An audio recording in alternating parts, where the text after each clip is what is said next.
William Buckland. Oh, do it. Do it. The world's first paleontologist. But somebody found a great big bone out in a field. They called him because he was this renowned geologist. He went out and said, that's no rock, that's a giant bone from a giant lizard. I'm gonna call it Megasaurus. Heck yeah! Yes! William Buckland, first paleontologist, did a whole bunch of stuff in the name of geology. He was the first geologist to ever study at Oxford. Wow. To go to Oxford for geology. He did all kinds of stuff to advance the field, and he was a crazy person. Yes, he was. For starters, all of his paleontology, all of his digging, all of his exploring caves, all of his craziness, he did it all in academic robes and hat. like you see when people graduate. Yes. Right? Those robes and hat. That was how he worked. He refused to wear commoners' clothes to be out digging in quarries. He did it all in the robe and cap. He was a very famous lecturer. Everybody loved to come to his lectures because he would run around the lecture hall with a hyena skull, talking as if, you see, dinosaurs like to behave like this, with a hyena skull that he kept at all times in a bag tied to his belt. Other times he would give his lectures from horseback. He would send everyone outside and lecture while riding in full academic robes, riding across in front of his troops or students, as the case may be, like Braveheart. Just heck yeah. In the Jurassic period!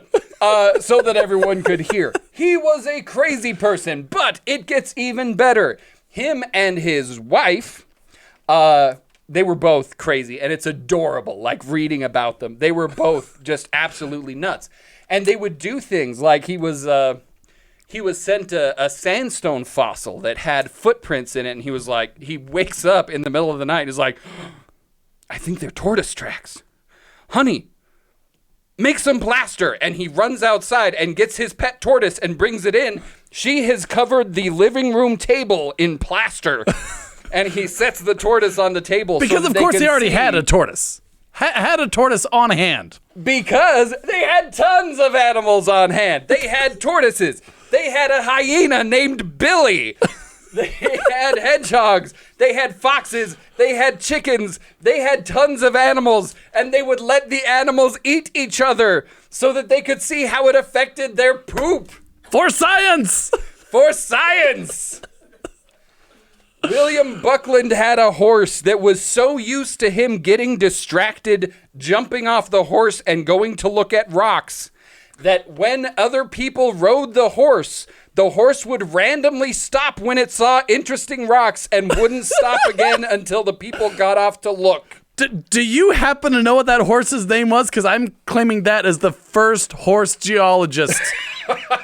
I don't know. We need to find that out. It's a very loyal horse.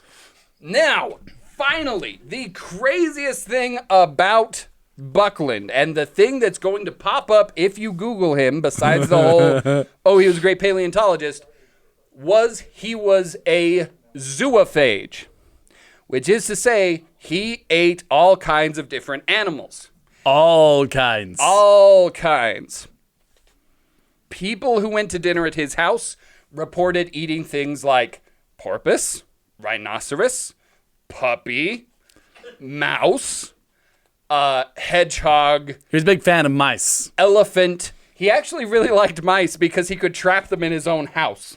He would just put out like a live capture trap and gather up a whole bunch of mice, and then he would just fry those little guys up and serve them on toast to guests.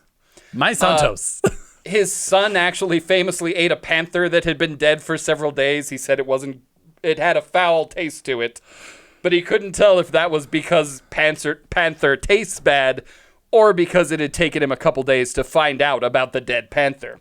Oh man! Because you see, Buckland was in such a good position that he could call in favors to get all kinds of different animals imported to either live at his house or be eaten by him and his wife, or both. Other story. So his So his favorites were mice. He really liked mice. If you look up the word of the day for palate, Yes. we actually tell a story about William Buckland when he was shown a relic from King Louis. Was it the 14th or 16th? King Louis XIV. Okay. The Sun King. 1848. Okay, he is at a dinner. Oh, this is such a gross story.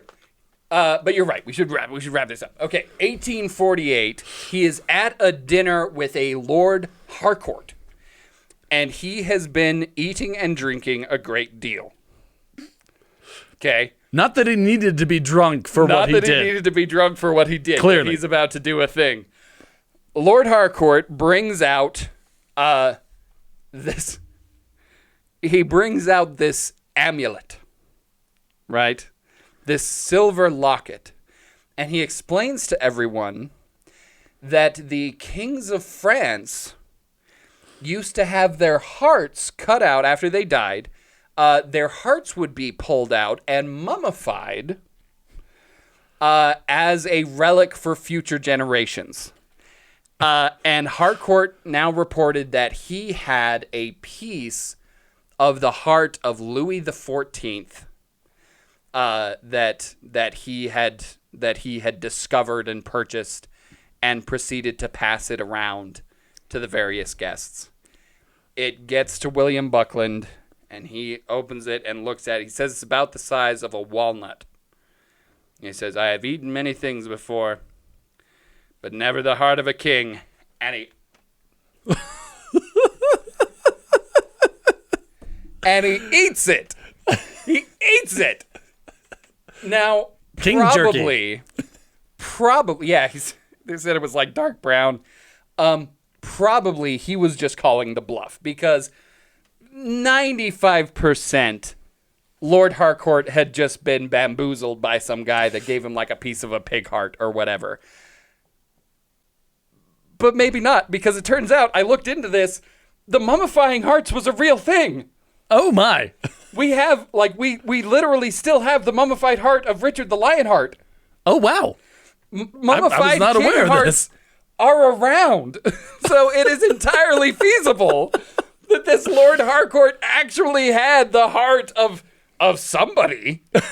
It wasn't necessarily Louis XIV, but yeah, And William Buckland ate it. absolutely ate it. Another time, okay, one more really gross one, besides the cannibalism. Cannibalism's gross. This one actually weirdly feels worse. He was in Italy, touring a cathedral, and he was told that there was this miraculous occurrence there, that from time to time the stones would become wet with the tears of the martyrs, or blood, depending on who you talk to. And they go up, and sure enough, the stones are damp. And William Buckland just